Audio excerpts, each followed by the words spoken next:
Hello everyone, welcome to the post-match review. Manchester United have just beaten Viktoria Plzen 2-1. We move up to 5th place in the Europa League after a very poor first half performance turned around by Rasmus Højlund brace.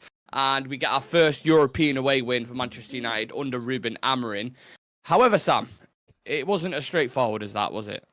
No, that first half was probably one of the most terrible halves I've had to watch. I would describe it as excruciating. That's probably what the description would be. Second half looked a bit better, but in terms of just like, we'll get on to the end bit because the end bit was the most frustrating bit. But in terms of like, you hoped that you would get something out of this game. Obviously, when they scored, you were like, "Oh God, here we go again." But Rasmus Højlund proving his quality again, and in Europe seems to be that's where he thrives. And I'm glad we got the win. But yeah, there's so much in this game where you're just like, what the fuck are we doing? Yeah, I definitely want to unpack it. I definitely want to talk about Rasmus Højlund, Ahmad, Bruno, and these guys. But what I want to do, try and focus on some of the first half kind of situations first. And one of the things that stuck out to me instantly was Onana, with a couple of the situations from set pieces where he missed a ball from a long throw, I think it was, making the back line extremely nervous. Took too long to kind of close the ball down. There was loads of situations where he just kept missing it, or he looked very, very, very shaky. Not the most convincing performance, given the goal that they scored as well, Sam. No, like, he was all over the place today. He took Casemiro out as well, didn't he? Like when he and for the ball. need him in the ribs. Yeah, so not a great performance. I think the mistake for the goal was on him and De Ligt, because De Ligt shouldn't be turning away from the ball, especially if we're playing out from the back.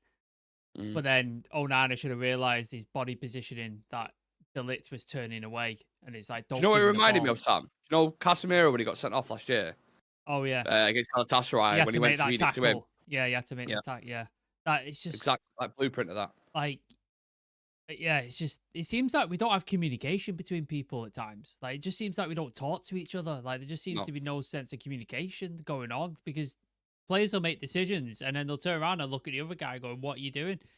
And it's just like, well, you're not talking on the pitch. Are you not discussing? Like, it's bizarre, man. I really, really hope Onana is not going back to what happened last year. I really, really hope not, because fucking hell, it's the last thing we need right now. That's 2 mistakes in 2 games, and arguably the others could have led to goals if he wasn't careful enough. I have a gut feeling he's going to have another episode, like another couple of months, where he's dropping a couple of clang. I can just see it. It just doesn't look. I don't know what it is. How can you have such a bad first season, and then you flip the narrative on its head, and you start becoming one of the best, or one of the better goalkeepers at least in the Premier League. And then you go back to how it doesn't. There's no logic in that whatsoever. But I thought the first half in general, I thought it was really poor. The fact it took 30 minutes to get a shot on target from Bruno, and it tells you everything. It was outside the box as well. It wasn't even like it was within the penalty area. And I thought a key part of that was Xerxes. Yeah. He was struggling to hold the ball. He gave that ball away 16 times in the first half, Sam. Yeah. I think we've misprofiled Xerxes. I think, obviously, it's not Ruben Amorim's player. It's Ten Hag's buy. So I think maybe Xerxes is not sort of meant for this team under Ruben Amorim, because, again, I think the reason he played is because he's going to start Højlund against City on Sunday, and he has to rest him. So I think that's the only reason Xerxes started. But yeah, we struggled in that front line. Rashford, again, extremely poor. Really, really poor. Just was not doing enough. Bruno seemed like the only one who was sort of trying to make things happen going forward. Xerxes really poor. Rashford was poor. Ahmad sort of came into the game in the second half and really shined. But apart from that whole front line, terrible. What do you mean by misprofiled Xerxes? Because I feel like we brought him in to try to do the things that he was doing today. He just wasn't very good at doing them. I think we brought him in as a striker when we really wanted a 10. Like, we seemed like we want a 10 behind to link up with the striker. And we've bought a striker in who can play as a 10. And he's big and he's strong, but he's not very good at holding people off the ball, which is weird. And he's not particularly quick. And his finishing, we haven't seen a lot of his finishing be any good. So it seems like we've misprofiled who we're supposed to bring in, who we actually wanted. It's a weird purchase for me, like really weird purchase. I feel like he's just struggled to adapt to, like, in Serie A, and I think Capello touched on this as well. He kind of got a lot more time to operate where he is. Whereas even in these European games, like, whenever he's on the ball, he seems to, like, in his head, like Casemiro does sometimes as well. Yeah. It seems to think you've got more time than you actually have, and you've got to shift it quicker. But the fact that, like, he's been brought in for the pure principle today, to drop in, hold on to it. Rashford, you'll have you running, should have Ahmad running at certain times, and then you can play it, which is where the goal came against Everton, I think it was, when he switched it to Ahmad. That's what he's designed to do.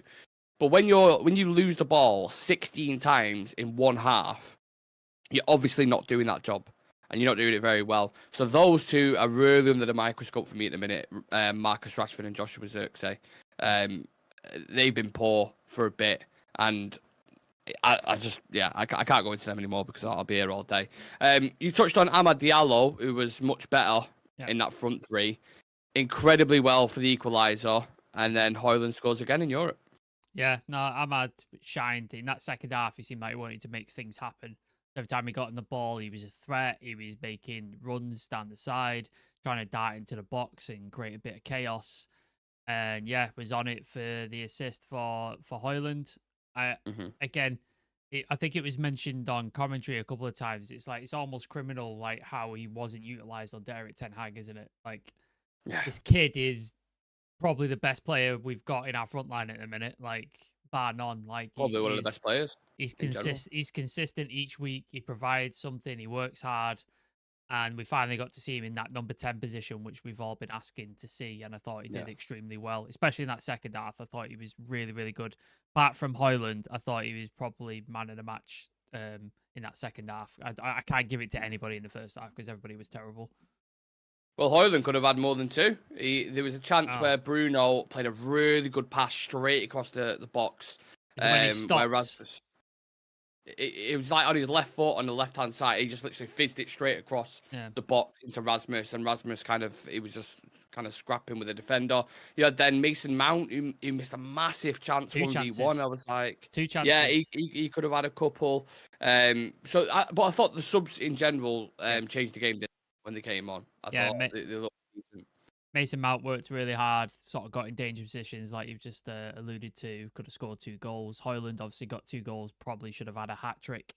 Really effective when they came on. It did extremely well. Garnacho went kind of missing. Didn't really do much. Some of the stuff he was doing was annoying. And today, just poor. Yeah, comes on, skies the ball like for the chatty. But yeah, it's really, really thing. But I think Mason Mount, if he can stay fit, might be really key to this Ruben Amorim system. I think he could do well in this system. And Rasmus Højlund obviously is fantastic in Europe. I think those last 4 chances as well, right at the very end where it became chaotic. You had the Garnacho one where he makes an awful pass. When he actually makes a pass and he makes an awful one into Rasmus Højlund. There was the Amad Diallo one when he comes over and he tries to dribble past things and loses the ball between 2 players. I'm sure there was another one I'm missing. That you could have killed the game off there, and that's it. Like 3 points done, but instead, because we made wrong decisions and just consistently made the poor pass, we made it chaotic for ourselves, and we could have like drawn 2-2 at the end if we'd not have put any of those in. It's not like it was just one either. It's not like they've got up the other end of the pitch on a counter attack. You've got a 3v1, and it's like, okay, you fuck this up next time. You try it. Rasmus did it once. Yeah, Rasmus could have played in Garnacho on the left side. So I think Anthony did it once where he could have fed it through. Like much naivety towards the end. Like you come out of that game probably 4-1, 5-1 if you actually take your chances. That's the main difference. And you will get naivety with young players. I get that. It's going to happen. It's going to take a while for them to get into it. But you need to be ruthless in those situations to really kill a game off. Because imagine one of those long throws that they had. There was bits at the end where it was like, had they got a slightly better connection on it, they probably could have got it back to a draw, and then that would have been, this is the story we've seen so many times before in Europe. But the main thing was the win, wasn't it, Sam? Yeah, 3 points. I think we're in 5th now in the Europa League, which automatic qualification, which is the important thing. Obviously, that is a lot of teams to play as well, isn't there? Because we kicked off in the earlier game, so we'll have to see how they do first. It puts us in good stead. Obviously, if we draw, we're still hovering around that 12th, 13th, wherever we are, which it means a playoff, which means 2 extra games. And I think Ruben Amorim spoke about that. He doesn't need 2 more games in this schedule. It's just not necessary. So yeah, really important win. Have we got Rangers next? Is that the next one? Yeah. So if we can get a win there, hopefully that'll secure the qualification. We don't have to go to the playoffs. Yeah, fingers crossed. We just before we get into individuals, we didn't touch on the second goal that Rasmus scored. Really well worked set piece.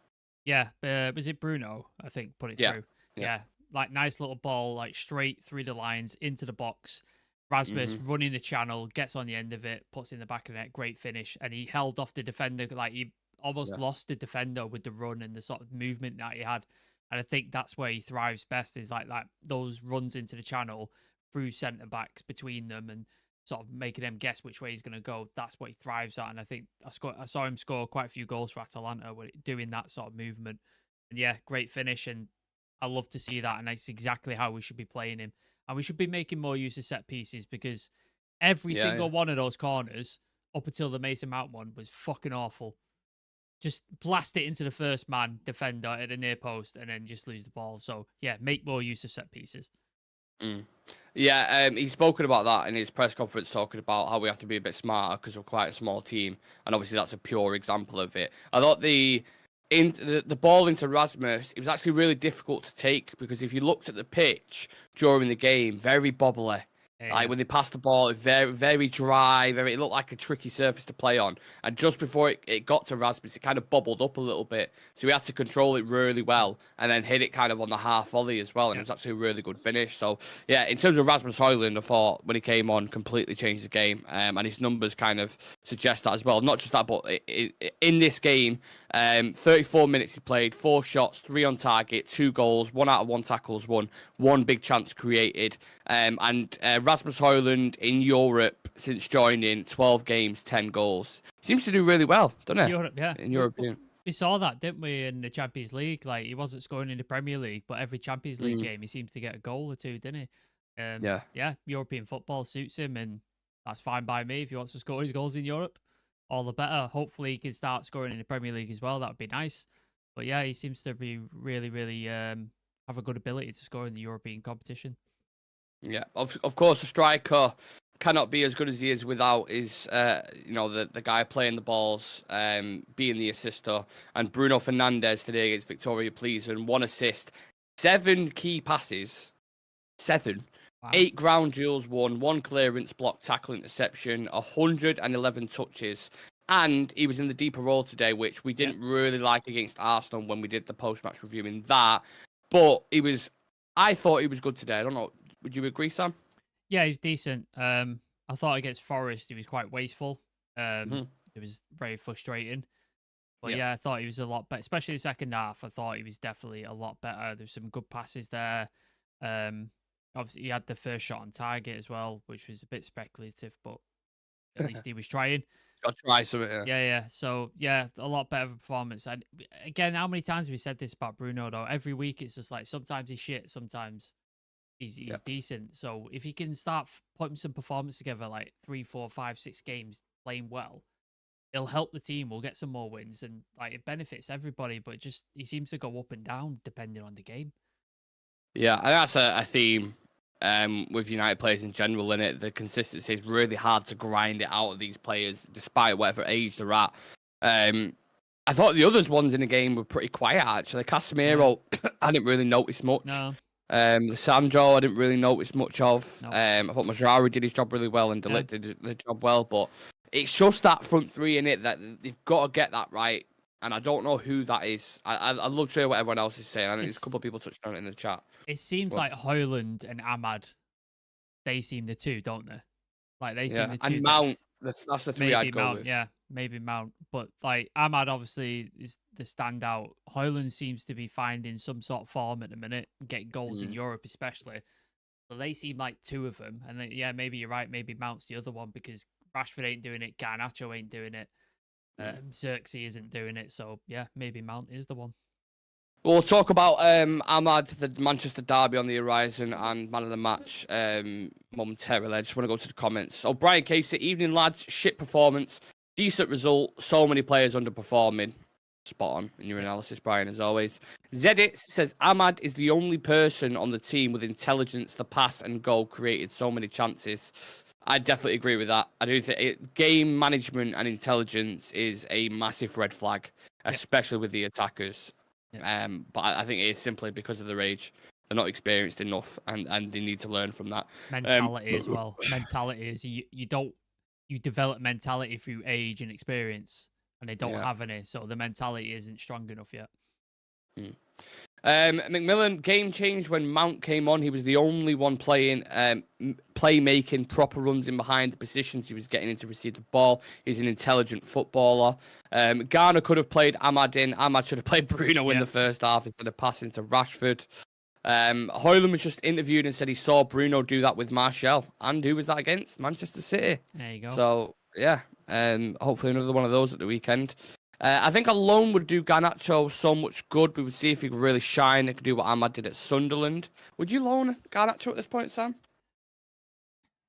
I think you'd have the same issue, wouldn't you? Because the guy has obviously got an ego the size of Ronaldo. Is he going to want to go on loan to a championship club? No. I think he'll probably try and push his way out and go to another club, wouldn't he, if he tried to do that? So, yeah. Outside of Højlund, Ugarte, Mainu, De Ligt, Martinez, Ahmad, and possibly Onana, every other player could very well be replaced. I mean, I wouldn't even put Onana in there in a minute. He's under the magnifying glass with me at the moment as well. But you mentioned Amad Diallo there. 100% tackles won, 93% pass accuracy, 62 touches, 16 final third passes, 4 dribbles, 2 crosses, and 1 big chance created. This guy is doing really well under Ruben Amorim at the minute and is a guaranteed starter for me at least. Yep. Heading into this derby now, Sam, who's giving you food for thought, if anyone? As in who should start or who? Yeah. Who do you think will start in the derby? I think Ahmad has to. I think Ahmad is extremely important to this team. He seems like he's one of the only people who can create chances and cause a threat. And with the way City's defense are looking like now, I think he could cause issues for them. Because that defense is looking all over the place. Their midfield is wide open as well, so he could definitely cause an issue. I thought Mason Mount, when he came on, did well. I think he could be useful. Works hard, gets about, so he could definitely be in there. I think Rasmus Højlund will probably start, because I think if we start with Xerxes up top, it's not going to go well for us against City, I don't think.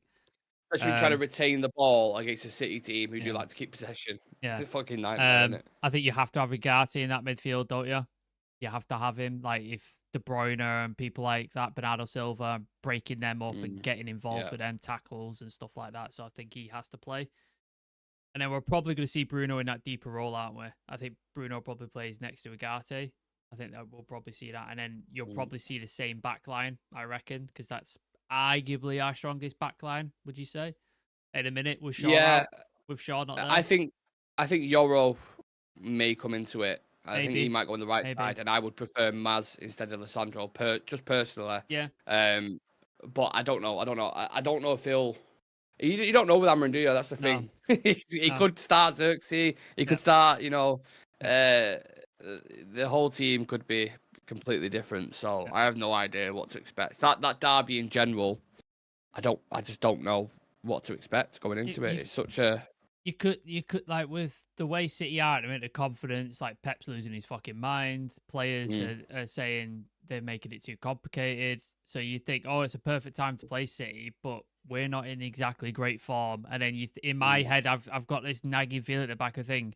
They're gonna have their resurgence against us in a derby. That's what I've got in the back of my head. Like they'll turn it on and become the City that we've seen for the last 4 years. That's what I have a weird nagging feeling about, which scares me. I watched him closely against Juventus. I did. And how susceptible he was on the counter attack is incredible. He got destroyed. They got absolutely destroyed on the counter. Now the issue is with us, we will get that counter attack and make the but wrong we'll decision. do nothing. As you start, yeah. Or make the wrong decision at the end and fuck it completely. As you've seen, we'll get in a 3v1. We could have a 3v just one, the goalkeeper, and we'd still manage to make the wrong decision. We'd overplay the pass or something would fuck up. So that's my concern. It's like you might get your opportunities, but they won't take them. They won't take them at all. And they've just beat. I know that they're struggling with results at the moment, but they've just beat Nottingham Forest, who beat us 3-2. They just beat them 3-0. In the league. So I hope no one's under this kind of preconception that we're going to go into this and maybe it's even and we're the favourites. Like, scrap that nonsense. Because that first half performance, you play like that against Manchester City, despite whatever form they're in, I think you're going to get killed. Absolutely killed. When you look like you're struggling against Viktoria Plzen, and you're going to go play the Premier League champions who've won 4 in a row. It's not a great Still, De Bruyne will be playing, Haaland will be playing, like... They've got. I don't even want to think about that derby yet. Nope. A big game player say Bruno Poo. I don't know what game you was watching. It definitely wasn't Poo. Nope. City had loads of chances last night. Poor finishing killed them. I do agree with that. Haaland didn't touch the ball though that much last night. Like he didn't get on the ball. He never does. Sure. And I was just like all the chances came from like De Bruyne had a couple of pops, didn't he? But yeah, like Haaland didn't get near it. Yeah.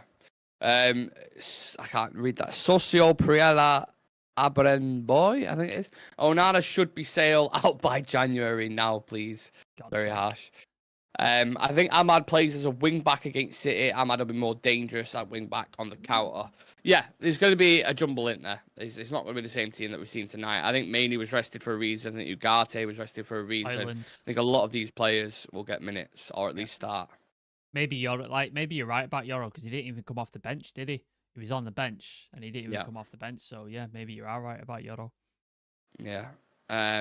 Bruno, as a quote here, say we want to play from the back and everyone knows that. Then when we have to make the right decision on the pitch, Onana thought De Ligt could get the ball, but he missed it and they scored a goal. It's not about Andre making a mistake. We don't look at individuals here when something happens on the wrong side. We have huge belief in him. He knows he made a mistake because he's a clever guy. He's going to help us many times and we trust his qualities on the ball. You can polish it however you want. He fucked up. He shouldn't have played the ball. Simple as that. I don't care what you want to say about it. Just watching that, he's done it before, and he'll probably do it again. That's the issue for me with Onana. We're just seeing as well, Rasmus Højlund under Ruben Amorim, 5 goals in 4 games, a goal contribution every 52 minutes. The thing is, that's great, and he's doing it in Europe, because I think he got 2 against Bodo as well, didn't he? But that now needs to translate over into the Premier League for me. Yeah. He needs to start doing it against them teams. Amorim's just said as well, I've just seen a quote from Amorim, Rasmus should have scored more this evening. He knows better now the movements he has to make. So there you go. Even the manager's saying he should have scored 3, he should have scored 4. Yeah. It's a question for the chat before we get into the man of the match. Is anyone any more positive going into the derby or negative? What's the feeling? Who's your man of the match, Sam, for this game? It has to be Ahmad, doesn't it? Ahmad or Højlund, one of the two. I don't mind whoever gets it, but one of those two. Yeah, I think there's probably 3 that you could for Bruno, Ahmad, Højlund. If you're doing like a poll or what have you. Yeah. Let's do a poll actually. Let me put a poll up. Let's do a man of the match poll and see what people think. I'd probably go with Ahmad to be fair, but obviously Højlund is the game changer. So, Ahmad, Højlund. You see, Rasmus Højlund, we got a little bit more control after the team talk at halftime, so he must have, Amorim must have laid into him. For fuck's sake. Sorry, I've put Ahmad as the question and Højlund and Bruno as the thing. Jesus Christ, let me do that again. Can't believe I've just done that. So you're going with, who did you go with, Sam? I'm going Ahmad. Ahmad, Bruno, Højlund. There we go. That's better. Yeah, let us know, guys. Owen Hargreaves. Right now, it's Højlund, Ahmad, and Bruno Fernandes creating opportunities for Manchester United. Yeah, I agree. They're the important players, man. Going into it, I don't want to make this about Marcus Rashford because I feel like I've been speaking about him so much, but I don't think he should be starting. No. Despite his records or whatever anyone says, I don't think he should be playing against Manchester City. I think if you need pace in the team, Ahmad's got plenty of pace. Garnacho, although I don't like him in that role, I'd still probably prefer to start him. I think Xerxes and Rashford in the attacking are the ones who need to be dropped. I think Casemiro, even though he didn't do anything wrong necessarily today, I don't think he's a starter in that midfield for me. I much prefer to see legs with Ugarte in there. Yeah. Malacia quietly went under the radar as well, didn't he? I don't notice him do anything wrong necessarily. No, I mean, that left wing back spot for you, Sam. Who would you play there? What's your preference? I think Malacia is probably the best option at the minute. Yeah, I agree. I would say, because I don't think it's Anthony. Like, Anthony's just not the answer, like, at all.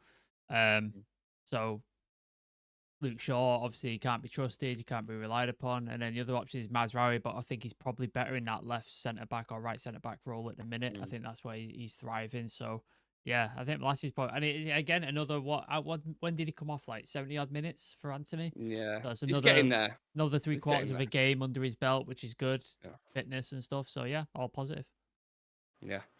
And we head into the Manchester derby, at least with a win. Some winning form, momentum, confidence, however you want to polish it, shape it. It's a win. And we needed it. And we move up to 5th for now. Obviously, there's a load of other games ongoing in the Europa League, so we'll see where we're at when them games finish. But yeah, quick turnaround. We'll have the preview for the Manchester derby tomorrow. We'll have Premier League predictions as well. And then we'll have all the match coverage on Sunday. So please do, if you want to support the channel, click that subscribe button in the bottom right-hand corner of your screen. It takes 2 seconds. It's absolutely free. Check us out on TikTok, Instagram, and Twitter for all your regular news updates and clips from the shows. And yeah, unless you have anything else, Sam, you want to get off your chest, I think we can leave it there. No, yeah, looking forward to the derby preview tomorrow. Not looking forward to the derby itself. Yeah. Stick around and see our reactions, good, bad, or ugly, whatever it's going to be. That's it. Right, guys. Take it easy. Leave a like on the video for us before you head off. Enjoy the rest of your day, and we'll see you tomorrow in a bit.